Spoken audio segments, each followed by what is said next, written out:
ప్రభునందు ప్రియమైనటువంటి దేవుని పిల్లలారా, ప్రభువైన యేసుక్రీస్తు నామం పేరట మీ అందరికీ శుభాభివందనాలు. మరణాత షలోం. ఒక వాక్య భాగం చదువుకుందాము. అపోస్తలుడైన పౌలు గారు కొరింథీ సంఘానికి రాసిన మొదటి ఉత్తరం, కొరింథీయులకు రాసిన మొదటి పత్రిక 15వ అధ్యాయము 33వ వచనము. దుష్ట సాంగత్యము మంచి నడవడిని చెరుపును. ప్రభునందు ప్రియ దేవుని పిల్లలారా, డియర్ బ్రదర్, డియర్ సిస్టర్, దేవుడు యొక్క పరిశుద్ధ గ్రంథము మన జీవితాలకు కావలసిన ఎన్నో మంచి మాటలు ఈ గ్రంథములో దేవుడు రాయించాడు. ఈ పరిశుద్ధ గ్రంథము ప్రకారము మనము జీవించగలిగితే, ఈ పరిశుద్ధ గ్రంథము ప్రకారము మన ప్రవర్తనను మలుచుకోగలిగితే, దేవుడు మీకు ఉన్నతమైన భవిష్యత్తునిస్తాడు. దేవుడు గొప్ప కార్యాలు చేస్తారు. అంతకు మించి దేవునితో సహవాసం, పరలోక రాజ్య భాగ్యము అనుగ్రహిస్తాడు. మనం చదివిన మాట మరొకసారి నేను చదువుతున్నాను, మీరు చూడండి. 1 కొరింథీ 15:33. దుష్ట సాంగత్యము మంచి నడవడిని చెరుపును. ఈరోజు అనేక ప్రాంతాలకి మీటింగులకి వెళ్తున్నప్పుడు, లేదా కొంతమంది పేరెంట్స్ మా దగ్గరకు వచ్చినప్పుడు, లేదా కొంతమంది యూట్యూబ్లోనో టీవీలోనో చూసి ప్రేయర్ రిక్వెస్ట్ ఫోన్ చేసినప్పుడు ఒక అంశము పదే వస్తుంది మా ఎదుటికి. అదేమిటో తెలుసా? మా అబ్బాయి మొన్నటిదాకా చాలా బాగా ఉండేవాడండి, చాలా బాగా చదివేవాడండి. మా అమ్మాయి ఫస్ట్ క్లాస్ స్టూడెంట్ అండి, అస్సలే చాలా మంచి దైవికంగా బ్రతికేదండి. ఈ మధ్యకాలములో దుష్టులతో సహవాసము చేసి, లేక చెడ్డ స్నేహాలు పట్టి వారు బ్రతుకును పాడు చేసుకున్నారండి. ఈరోజు నా బాబు లేకపోతే మా అమ్మాయి ఇదిగో ఫలానా స్నేహితుల సహవాసంలో చేరిన తర్వాత ఇప్పుడు ఇంటి పట్టు పట్టడం లేదు, సరిగా తిండి తినడం లేదు, తాగుబోతుడు అయిపోయాడండి, డ్రగ్స్ తీసుకుంటున్నాడండి, గంజాయికి అలవాటు అయిపోయాడండి. ఇదిగో ఈ మధ్యకాలంలో మా అమ్మాయి మాట్లాడితే ఫోన్ పట్టుకుని పక్కకి వెళ్ళిపోతుంది, ఫోన్ పట్టుకుని పైకి వెళ్ళిపోతుంది, ఏమన్నంటే కసురుకుంటుంది, విసుక్కుంటుంది. ఒక్కోసారి రాత్రులు కూడా వీళ్ళు నిద్రపోవట్లేదని చెప్పి ఎంతోమంది పేరెంట్స్ మా దగ్గరకు వచ్చి తమ బాధను, తమ ఆవేదనను వెళ్ళకక్కుంటున్నారు. ప్రియ యవనస్తుడా, నా ప్రియమైన సహోదరి సహోదరుడా, దేవుడు సృజించిన సృష్టిలో విలువైనవి మానవ జీవితాలు. ఆ మానవ జీవితంలో యవ్వనం అనేది చాలా అమూల్యమైనది, చాలా ప్రశస్తమైనది, చాలా విలువైనది. ఈ యవ్వన బలాన్ని నువ్వు దేవుడి కోసం ఉపయోగిస్తున్నావా, సాతాను కార్యకలాపాలకు ఉపయోగిస్తున్నావా? నీ యవ్వన జీవితాన్ని నీ తల్లిని, నీ తండ్రిని సంతోషపెట్టడానికి ఉపయోగిస్తున్నావా? అల్పకాల పాప భోగేచ్ఛల కోసం దుష్టులతో సహవాసము చేసి, దుష్ట సాంగత్యము చేసి నీ ఆరోగ్యాన్ని పాడు చేసుకుని, నీ జీవితాన్ని పాడు చేసుకుని, నీ క్యారెక్టర్ను పాడు చేసుకుని, నీ సాక్ష్యాన్ని పాడు చేసుకుని ఈరోజు నిన్ను కన్న తల్లికి, నిన్ను పెంచిన నీ తండ్రికి, నిన్ను సృష్టించిన నీ దేవుడికి అవమానకరంగా ఉన్నావా? ఒక్కసారి ఆలోచించు ప్రియ నేస్తమా. మీరు చాలా మంచివారు. కావాలని ఏ మనిషి పాడైపోడు. కావాలని ఏ మనిషి చెడిపోడు. అఫ్కోర్స్ మీరు కూడా కావాలని పాడైపోలేదు, కావాలని చెడిపోలేదు.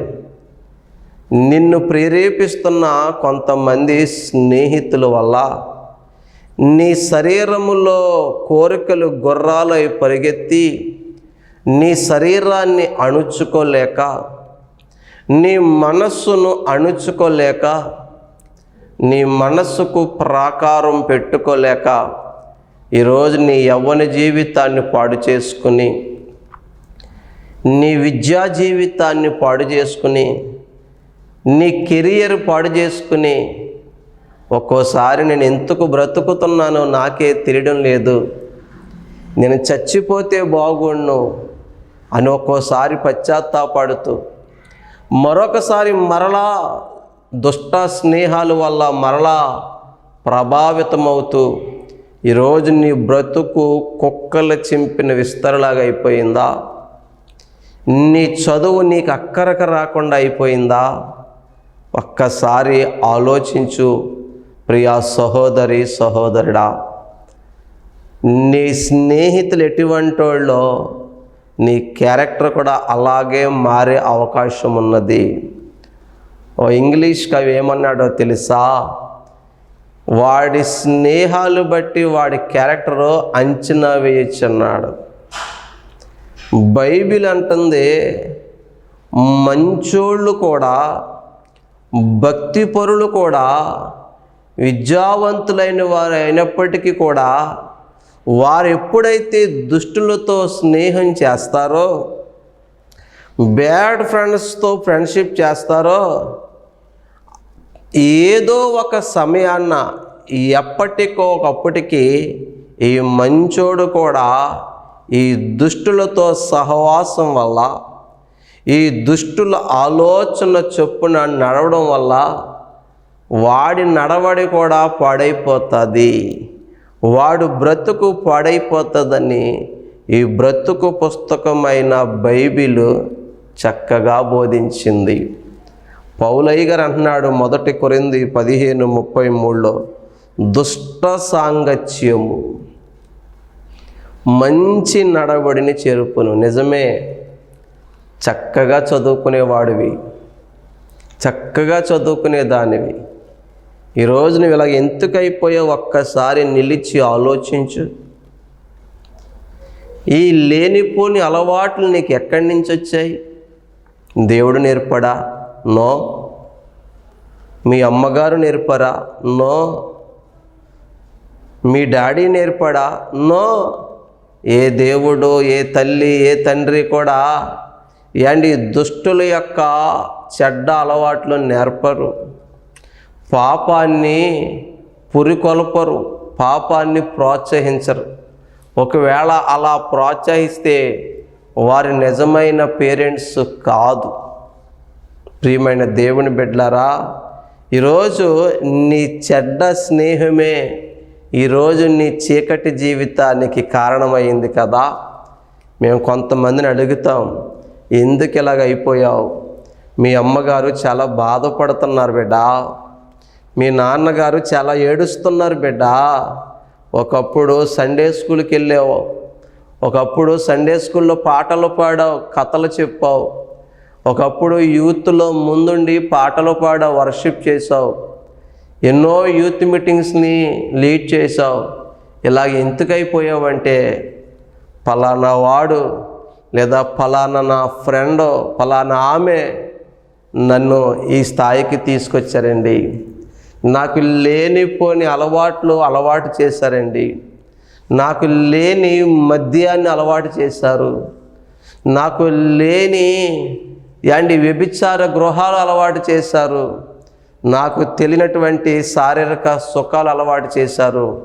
ఇప్పుడు అందులో నుంచి నేను బయటికి రాలేకపోతున్నాను, అందులో నుండి నా బ్రతుకును పాడు చేసుకుంటున్నాను. కావాలని నేను మా అమ్మని ఏడిపించాలనుకోవట్లే, కావాలని మా నాన్నగారిని బాధ పెట్టాలనుకుంటలే. దేవుడికి దూరం అవడం నాకు ఇష్టం లేదు పాస్టర్ గారు, కానీ ఇందులో నుంచి ఎలా బయటపడాలో తేయడం లేదని వాపోతున్నటువంటి వ్యక్తుల్ని మేము చూసాం. చూసారా, ఓ మంచోడు ఒక చెడ్డోడితో కలిసి తన కెరియర్ని పాడు చేసుకున్నాడు.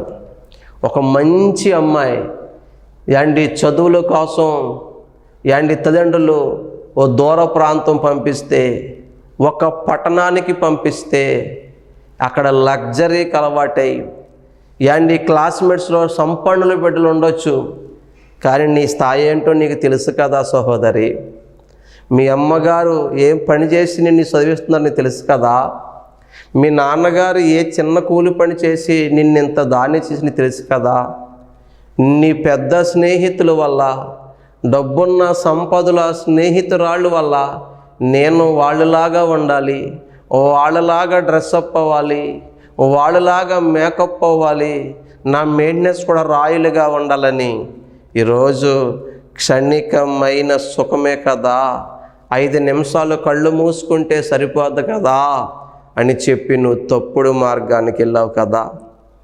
ఈ మాట ఎలా చెప్పగలగా తెలుసా? నేను కొంతమంది వ్యక్తుల జీవితాన్ని చూశాను. రే, ఎక్కడికి వెళ్ళారా మీరు? పని మానేసి ఎక్కడికి వెళ్ళారా?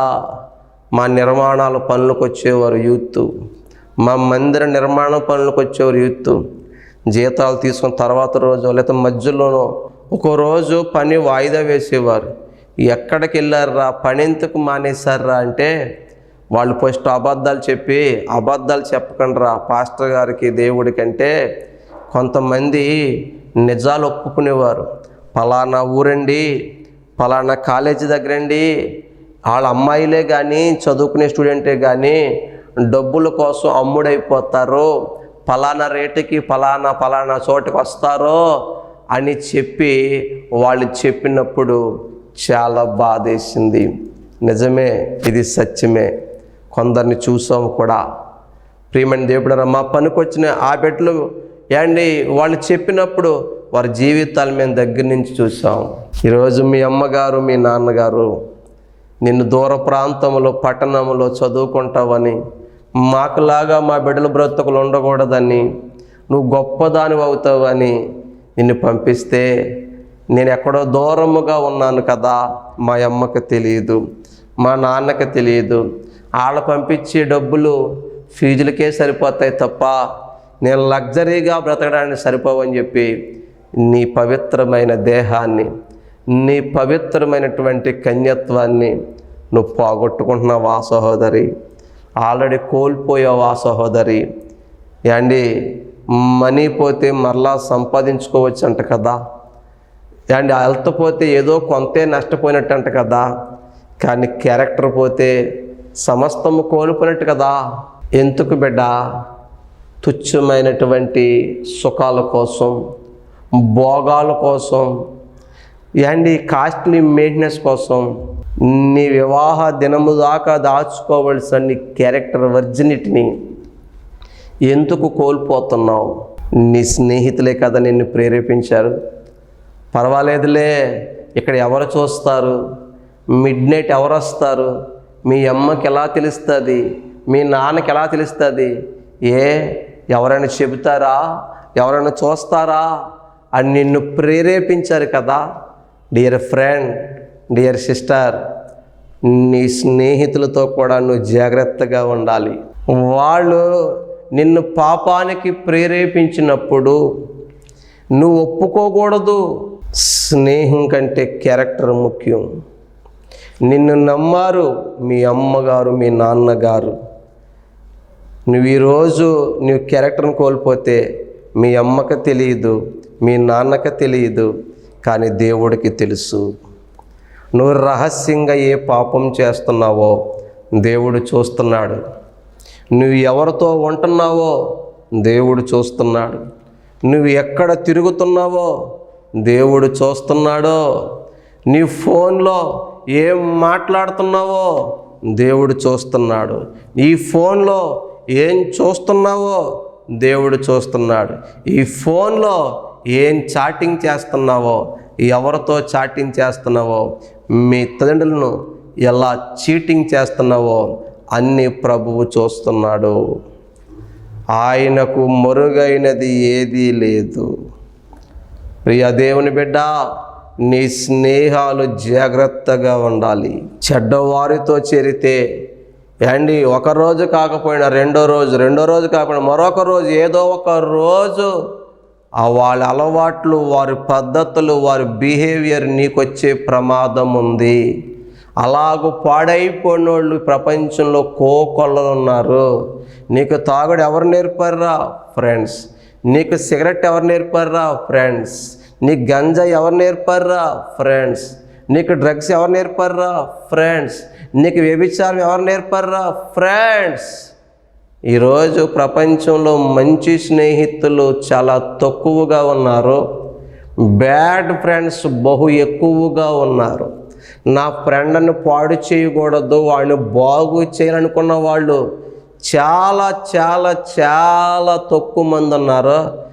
నేను నాశనం అయిపోయాను కాబట్టి, ఈ ఊరంతా నన్ను చీ అంటున్నారు కాబట్టి ఏదో రకంగా ఈయన్ని కూడా నాశనం చేసేయాలి, ఈడి జీవితాన్ని కూడా పాడు చేసేయాలి అని కోరుకునే స్నేహితులే ఎక్కువ మంది ఉన్నారు. ఈరోజు నీ కొంప ముంచుతున్నాయి నీ స్నేహాలు. కాబట్టి నీ స్నేహం ఎవరితో ఉంది, నీ సహవాసం ఎవరితో ఉంది జాగ్రత్తగా చూసుకో. మంచి నడవడిక కలిగిన నువ్వు దుష్టులతో చేరితే, దుష్టులతో సాంగత్యము చేస్తే ఒకరోజు నీ నడవడిక పాడైపోతుంది, నీ క్యారెక్టర్ పాడైపోతుంది. తర్వాత నీ ఇంటిల్లో పాది ఏడుస్తారు. నిన్ను కన్నందుకు నీ తల్లి గుండెలు బాదుకుంటుంది తెలుసా? నిన్ను కన్ని పెంచి నిన్ను గొప్ప కష్టపడిన నీ తండ్రి గుండె పగిలగా రోధిస్తున్నాడని నీకు తెలుసా? ఎప్పుడైనా వాళ్ళ దగ్గర కూర్చుని మాట్లాడితే కదా నీ తల్లి మనసు నీకు అర్థం అవడానికి, నీ తండ్రి మనసు నీకు అర్థం అవడానికి. మాట్లాడావా చెల్లమ్మ, మాట్లాడావా తమ్ముడా? ఒక్కసారి కూర్చో వాళ్ళ దగ్గర. నాన్న, అమ్మ నన్ను పుట్టించారు, నా కోసం చాలా కష్టపడ్డారు, సర్వము నా చదువుల కోసం, నా జీవితం కోసం దారబోసారు. నేను ఎలా బ్రతికితే నీకు సంతోషం అమ్మా? నేను ఏమవుతే నువ్వు హ్యాపీగా ఉంటావు నాన్న అని ఎప్పుడైనా నీ తల్లితో నీ తండ్రితో మాట్లాడావా? నీకు ఫ్రెండ్స్తో గంటలు గంటలు మాట్లాడడానికి టైం ఉంది, నీకు ఫోన్లో గంటలు గంటలు గడపడానికి నీకు టైం ఉంది, ఎక్కడెక్కడో వారితో ఫేస్బుక్లో ఇన్స్టాగ్రామంలో చాటింగ్ చేయడానికి నీకు టైం ఉంది. కానీ నీ కన్నవారితో మాట్లాడి వారి మనసెరిగి వారిని సంతోష పెట్టాలన్న ఆలోచన నీకు పుట్టడం లేదు. వారితో గడపడానికి నీకు టైము లేదు. ఈరోజు నిన్ను బట్టి నీ తల్లి ఏడుస్తుంది. ఎంత గొప్పగా బ్రతికేదాను బిడ్డ, ఎంత గొప్పగా ఉండేవాడు బిడ్డ, ఎందుకు తెచ్చుకున్నవి లేనిపోని అలవాట్లు?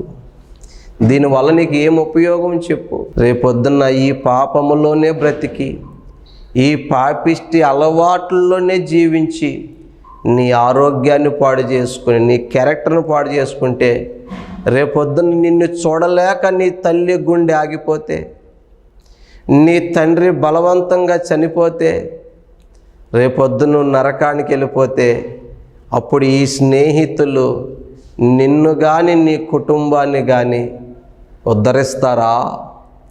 ఆదుకుంటారా? ఆ నరకం నుంచి తప్పిస్తారా? ప్రియ దేవుని బిడ్డ, వింటున్నావా నా మాటలు? కొంచెం కఠినంగా ఉండొచ్చు, కొంచెం కష్టంగా ఉండొచ్చు. మేలు కోరే స్నేహితుడు గాయము చేస్తాడు, మంచి స్నేహితుడు మంచి చెబుతాడు. నీ స్నేహితులు చెప్పినట్టు తాగినా పర్వాలేదు, మనం తిరిగినా పర్వాలేదు అని నేను చెప్పట్లేదు. ఎందుకంటే నేను నిజమైన స్నేహితుని మీకు, దేవుని ప్రేమను బట్టి. నా యేసయ్య నిజమైన స్నేహితుడు మీకు, మీ మేలు కోరేవాడు కాబట్టి, మీ క్షేమము కోరేవాడు కాబట్టి మంచి మాటలు చెప్తున్నాడు. ఈ వాక్యము మీ గురించే మాట్లాడుతున్నాడు. నీ స్నేహితులైతే ఏమన్నారు? నీ క్యారెక్టర్ను పాడు చేయడానికి, నీ బ్రతుకును పాడు చేయడానికి.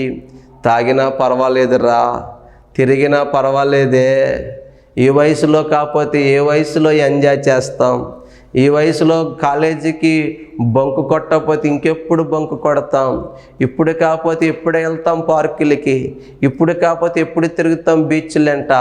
ఇదిగో బాయ్ ఫ్రెండ్ లేకపోతే బ్రతికే వేస్టే, గర్ల్ ఫ్రెండ్ లేకపోతే జీవితం వేస్ట్ రా. ఇదిగో పెళ్ళికి ముందు ఎక్స్పీరియన్స్ ఉండాలిరా. ఇవన్నీ పాపిష్టి స్నేహితులు చెప్పే మాటలు, నీ కొంప ముంచే మాటలు అవి. యాండి అవి దేవునికి విరుద్ధమైన మాటలు, నీ జీవితాన్ని పాడు చేసే మాటలు. కానీ విచిత్రం ఏంటి తెలుసా? ఇటువంటి మాటలు బాగా నచ్చుతున్నాయి. యాండి మంచి మాటలు చెప్పే దేవుడు, దేవుని వాక్యము మీకు నచ్చట్లేదు. ప్రియ స్నేహితుడా, పౌలయ్య గారి మంచి మాట ఇదిగో ఈ కొరింథీ సంఘానికి చెప్తున్నాడు.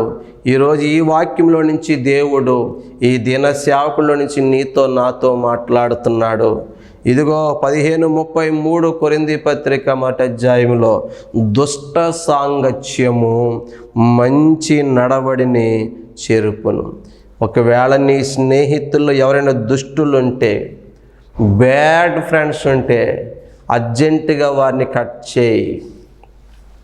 నువ్వు మొహమాటానికి వెళ్ళి నువ్వు ఆ దుష్టులతోనే స్నేహం కొనసాగిస్తే, ఆ బ్యాడ్ ఫ్రెండ్షిప్పే నువ్వు కొనసాగిస్తే, ఒకరోజు నీ జీవితం పాడైపోయిన తర్వాత నువ్వు కట్ చేయని నీ ఫ్రెండ్ నిన్ను కట్ చేసి వెళ్ళిపోతాడు.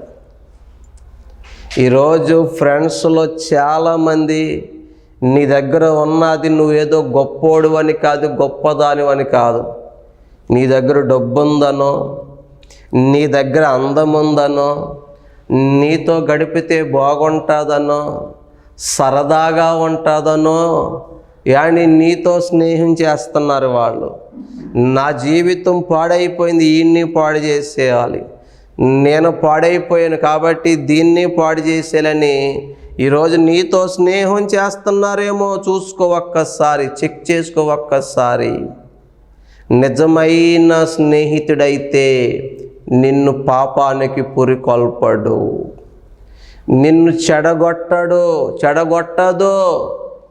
నిన్ను పాడు చేయడానికి ప్రోత్సహిస్తుందంటే, నిన్ను నాశనం చేయడానికి బ్యాడ్ హ్యాబిట్స్ని నీకు ఎంకరేజ్ చేస్తున్నాడంటే, ఆమె స్త్రీ అయినా పురుషుడైనా వాళ్ళు నిజమైన స్నేహితులు కాదు.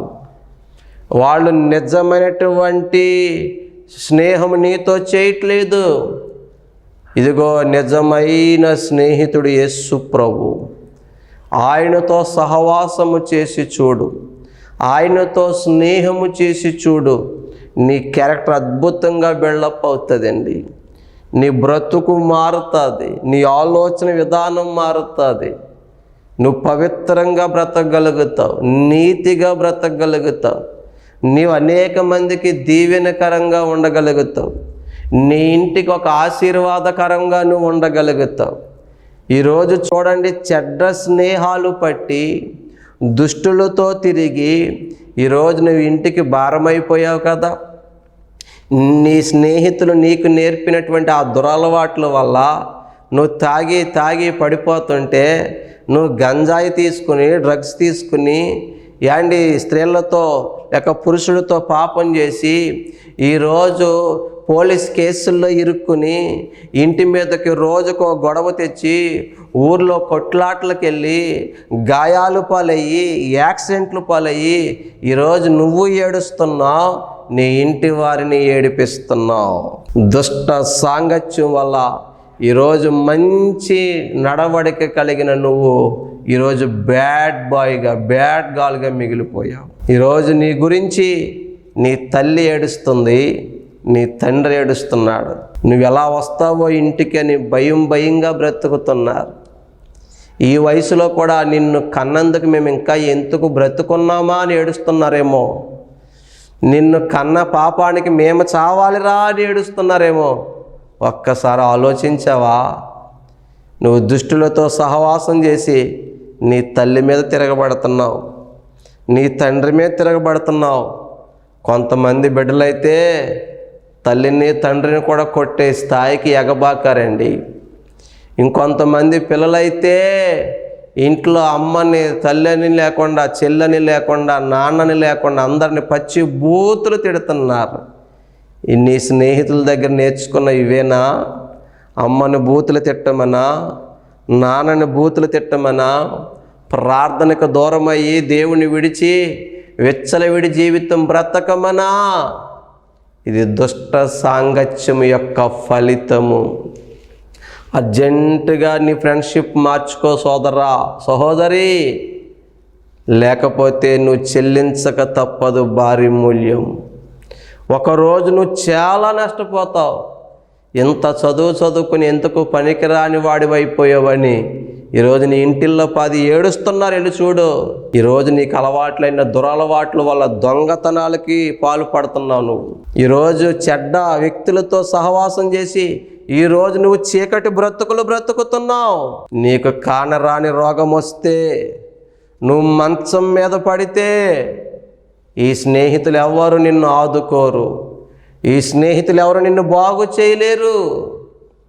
ఒక్కసారి ఆలోచించుకో. ఈరోజు దొంగగా మారిపోయావు, వ్యభిచారిగా మారిపోయావు, తాగుబోతుగా మారిపోయావు, డ్రగ్గిస్ట్గా మారిపోయావు, గంజాయిగా వ్యక్తిగా మారిపోయావు, మురికి వ్యక్తిగా మారిపోయావు. ఈరోజు నువ్వు ఏ స్థితిలో ఉన్నా నీకు సువార్త చెప్తున్నాను. నీ ఫ్రెండ్ లాంటి ఫ్రెండ్ కాదు నేను ప్రకటించే యేసయ్య. ఆయన నిజమైన స్నేహితుడు. బైబిల్లో ఉంటుంది, నిజమైన స్నేహితుడు ప్రాణము పెడతాడంటే అండి. ప్రాణం పెట్టిన స్నేహితుడు యేసు ప్రభు, రక్తము కార్చిన స్నేహితుడు యేసు ప్రభు, నీ కోసం బలి అయిన వాడు యేసు ప్రభు, నీ కోసం నలిగిపోయినోడు యేసు ప్రభు, నీ బాగు కోరుకునేవాడు యేసు ప్రభు, నీ క్షేమము కోరుకునేవాడు యేసు ప్రభు. ఇదిగో నీ బ్రతుకును బాగు చేసి తనతో ఉంచుకోవాలని, పరలోక రాజ్యము చేర్చాలని, ఈ భూలోకములో నిన్ను ప్రయోజకుని చేయాలని అని నీకోసమే ఈ మంచి మాటలు చెబుతున్న నిజమైన స్నేహితుడు యేసు ప్రభు. కాబట్టి దుష్టులతో సహవాసం విడిచిపెట్టి యేసయ్యతో సహవాసం చేయి. ప్రభు దగ్గరికి రా. నువ్వెంతటి ఘోర పాపివైనా నా దేవుడు క్షమిస్తాడు. తన రక్తములో నీ పాపాలు కడుగుతాడు. తన సొత్తుగా మార్చుకుంటాడు. నిన్ను పరలోక రాజ్యము చేరుస్తాడు. అట్టి కృప దేవుడు మీకు దయచేయునుగాక. ఆమేన్. ప్రార్థన. పరిశుద్ధుడా, ప్రేమ కలిగిన తండ్రి, కృప కలిగిన యేసయ్యా, నీకు వందనాలు. యవనస్తులకి ప్రత్యేకమైన సందేశం ఇచ్చాం. నేను విన్న వాక్యాన్ని బట్టి వారి జీవితాలు కట్టుకొని నీ వైపుకు తిరిగి రక్షణ పొందే కృపను గ్రహించుమని, దుష్టుడి సహవాసం నుంచి విడిపించుమని యేసు నామమున ప్రార్థిస్తున్నాను పరమ తండ్రి. Amen. Praise the Lord. May God bless you all.